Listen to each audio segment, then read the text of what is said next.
रोहा अष्टमी नगर परिषदेने केलेल्या भरमसाठ पाणीपट्टी वाढी विरोधात शिवसेना ठाकरे गट आक्रमक झालाय। शहर प्रमुख राजेश काफरे यांच्या नेतृत्वाखाली आमरण उपोषण सुरू करण्यात आलं असून या आंदोलनाला स्थानिक नागरिकांचा मोठा पाठिंबा मिळतोय। वाढीव पाणीपट्टी तात्काळ रद्द करण्याची मागणी आंदोलकांनी केली। पाणीपुरवठा योजनेसाठी मंजूर करण्यात आलेला निधी नदी संवर्धन प्रकल्पाकडे वळवण्यात आल्याने आर्थिक तुटवडा निर्माण झाला। हा तुटवडा भरून काढण्यासाठी नागरिकांवर अन्यायकारक पद्धतीने वाढीव पाणीपट्टी लादण्यात आल्याचा आरोप शिवसेनेच्या पदाधिकाऱ्यांनी केलाय। दरम्यान शिवसेना रायगड जिल्हा संपर्क प्रमुख संजय मानाजी कदम यांनी उपोषणस्थळी भेट देत आंदोलनकर्त्यांशी चर्चा केली।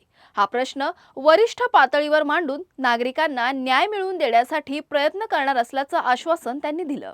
त्यांनी खर्च याच्यामध्ये दिलेला आहे। हे जे आकडे आहेत या आकड्यावरून स्पष्ट असं निदर्शनास येते की ह्या नगर परिषदेमध्ये पैशाची अफरातफर केली जाते। हा सर्वसामान्यांचा कराचा पैसा हा कशा प्रकारे नगर परिषद खर्च करते यासाठी आज या ठिकाणी आंदोलनाला आम्ही आमरण उपोषण बसलेलो आहोत।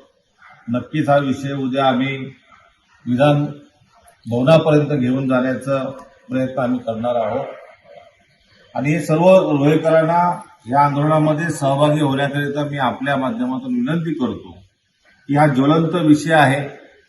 निवडणुका ज्या वेळेला होतात त्या निवडणुकांमध्ये पैशाची उधळपट्टी होते आणि मग निवडणुका संपल्यानंतर ती झालेली उधळपट्टी कुठेतरी अशा पद्धतीने जमा केली जाते।